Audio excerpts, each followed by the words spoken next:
We've ripped it down the second hole here at the Valle Coastal Club. We're left with 100 yards to the flag. Perfect distance. In today's video, I am going to show you, if you have this shot a lot, which you should have in the game of golf, how to be successful as a beginner from 100 yards. And then we're going to get into slightly more advanced, how you can flight your wedges and what you should look for in your equipment to get the maximum out of this great scoring opportunity and create more birdies.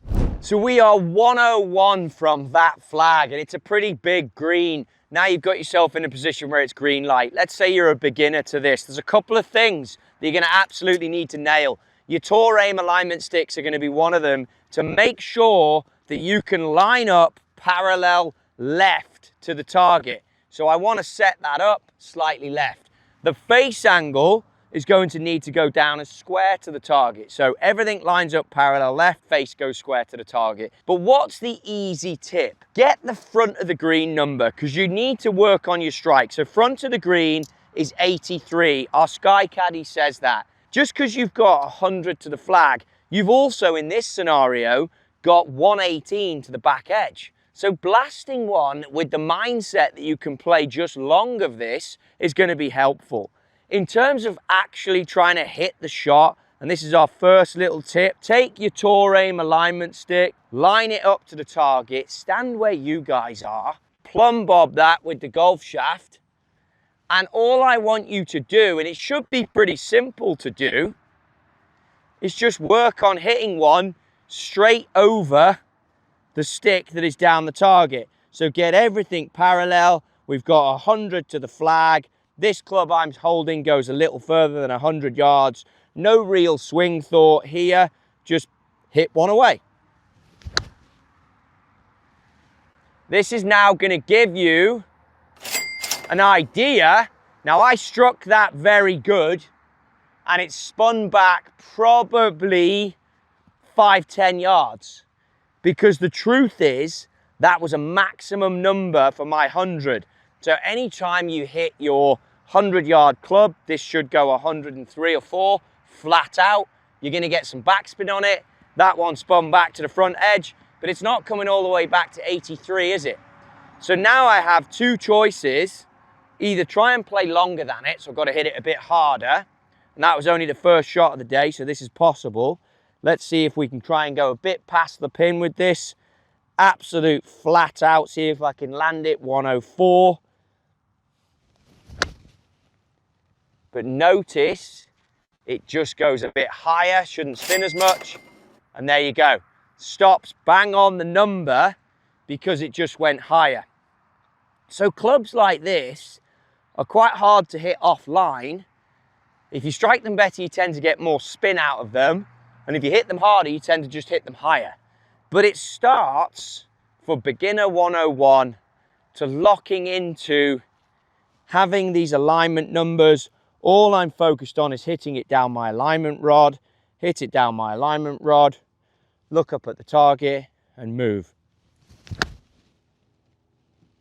Really nice height. We're loosening up now. And there is your yardage. Very high. Maybe came down a little bit long. But all I did on that third shot as I got used to this was simply bring an intermediate target into play and go from there. So there's beginner's tip number 1. So beginner's tip number 2, you've got 4 wedges that you can use for this scoring area. Think about the strike. As I then look to my wedge chart, I can tell you that a 52 hit nice and easy will go 100 yards. Now, let's define nice and easy. We'll actually save that for the second part of this, so stay tuned. But a nice, smooth 52, nothing too adventurous. Should be 100 on the carry, pulled it a little bit. If you notice now, and this is great, I've got one left, one right, one close, one short. Getting, and this is absolutely the key tip for you, getting the distance correct, long and short, and we'll check that out as we go up to the green. We actually won't hit anymore now, we'll check out what's going on. If you get your distance, long and short correct, your ball generally is going to be closer than worrying so much about short and long. Hold that thought, we'll explain more of it on the green. So now we've come up to the green, it's interesting. First one was probably the best strike.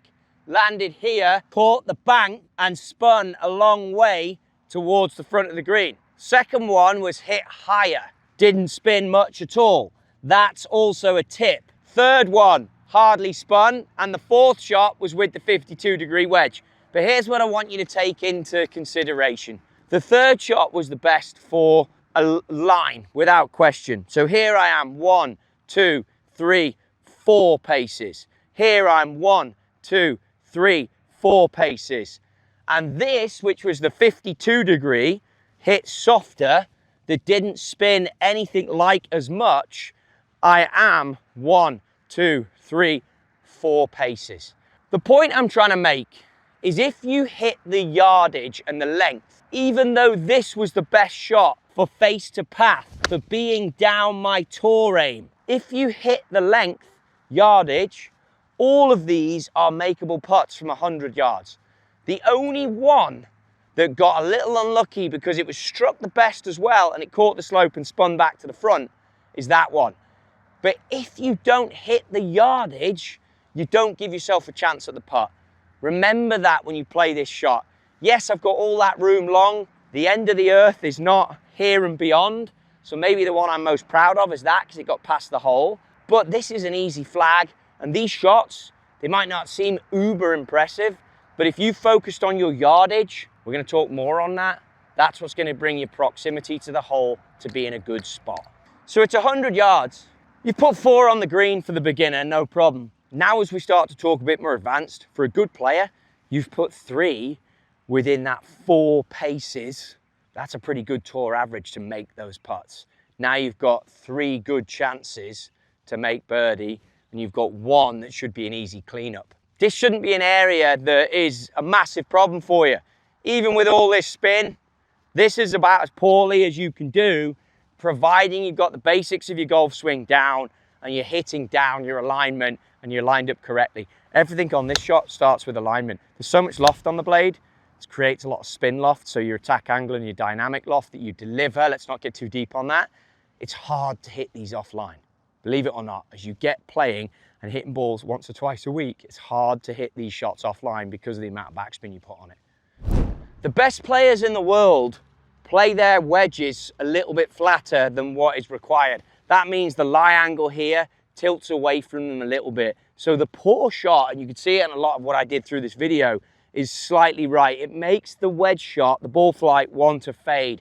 If you have a fade wedge ball flight, it lands a bit softer. That's another super pro tip for anyone out there who's looking to get better with wedges. Play them a little bit flatter. You want an example of this? Matt Fitzpatrick, last hole at the Ryder Cup. If you can find it online, take a look at it. And he stood over that wedge. Maybe Q-Mondo can find it. He hovered the wedge, then he went into it, then he hovered it and went into it. And you could see that toe of that wedge just moving away from him slightly. Scotty Scheffler, same thing, same hole. It was something I took away from that event, and they hit little peel fades into that last hole when wedge play is critical. This part of the game can really help you. Why not take advantage of the kit and have it slightly flatter?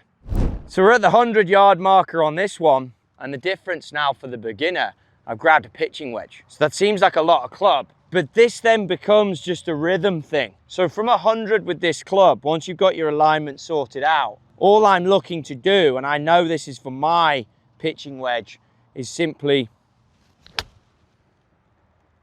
I mean, that was a nothing swing, wasn't it? It really was. And look, you can even see the land point, it's perfect.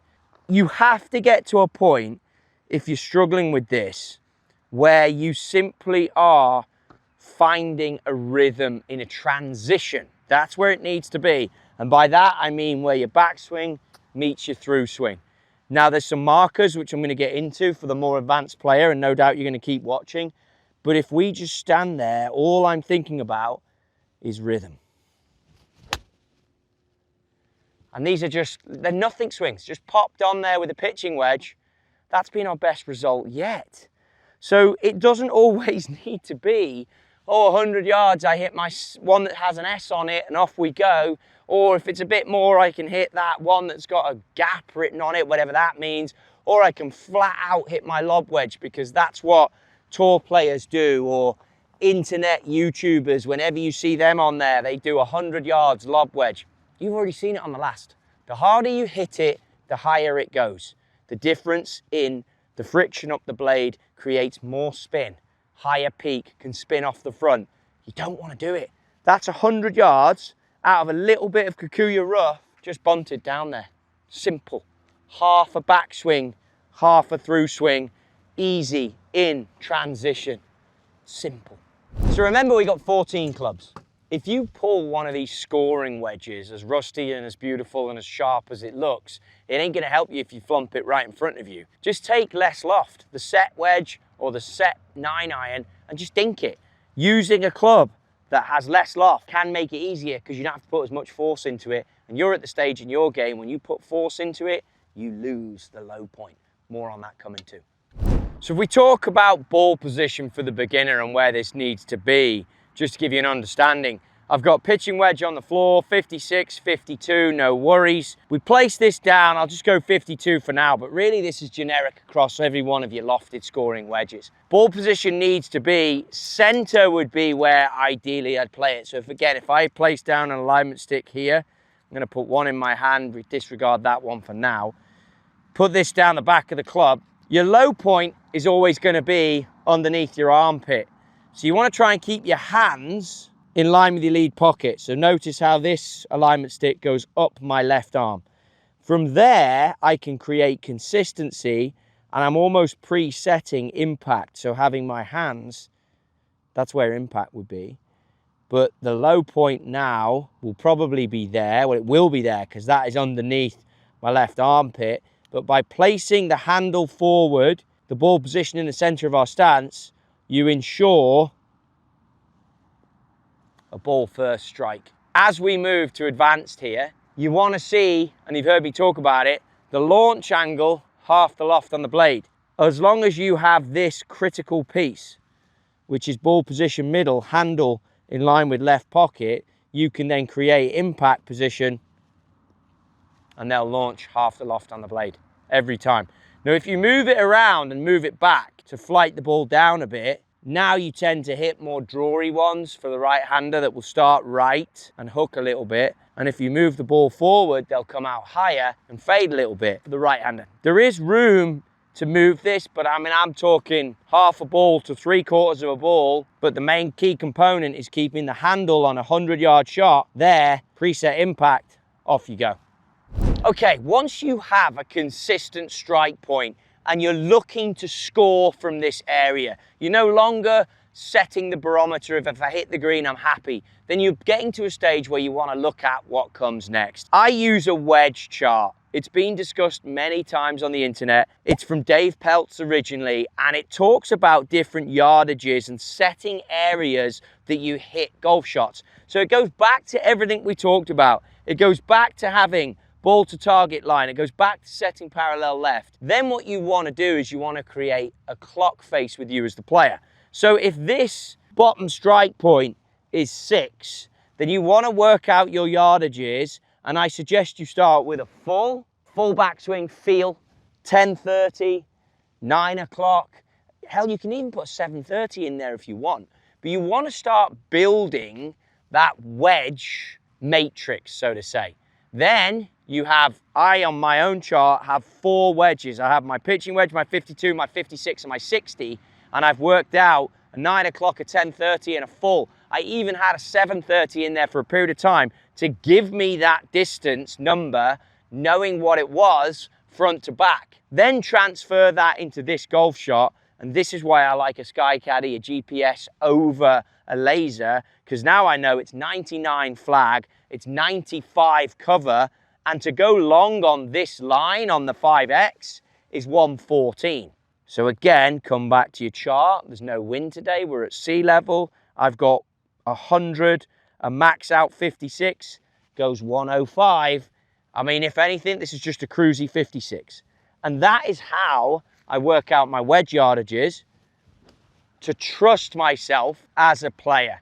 So 56, we know the flag is tucked. Bring in your start line again. So for me, there's a little divot here. I'll highlight it with a black T. If I can hit it over the left edge of the divot, So bring everything closer to you, no problem. Set up to it. Maybe not hit amazing, but you know what? It's got that spin on it. It's going to be at least front edge. But now you build up. Okay, not hit brilliant, but the distance should be good. We can just dial in as we practice that 105. And this one's pretty good. You can tell straight away. That's going to be a good distance. Good yardage, good golf shot. Now, the next piece to know, and you can do this, I did this without a launch monitor because the range I practice at has limited flight balls. So I did it just like I'm doing it now on the golf course for you guys to see. I know on the line of that flag, can't go right of it, to go long of the green is 113. This full pitching 52 goes 113. So I've got to take a bit off. And again, being advanced now, and I put this in and got rid of it as a preference, you can do grip down or you can just go shorter backswing. So 100 yards with a 52. Let's try grip down. So slightly shorter on the grip. I'm going to hit it full. Cut across it. Landed deep of the flag, but it didn't go to the 113. So again, building it up, and for test purposes and for the example of the video, I'll now grip it high. So where it should grip it, this one should land 113.